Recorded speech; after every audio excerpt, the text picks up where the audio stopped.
Harsha, DPRI asal Aceh, yang disampaikan oleh tenaga ahli DPR oleh Bapak Aidil Mas Hendra SPD SOS CH.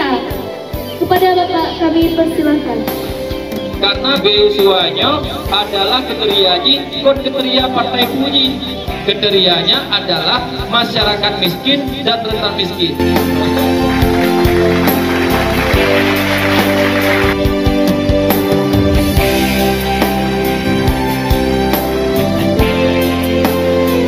Hana mohon ya Allah lebih.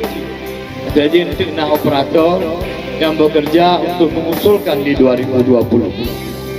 Kira-kira nyo cepatkan Han untuk ke depan datang makhluk kuotanya supaya apa lagi harapan Pak Arnis Huno bahwa ada ajit pemandum pemendembang beasiswa, betul?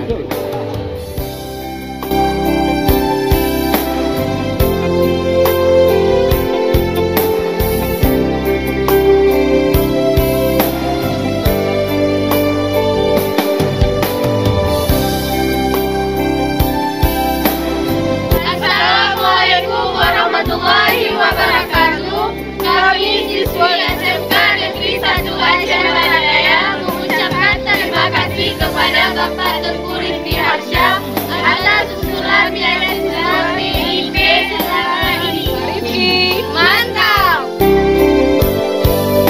Terima kasih Pak Rizky.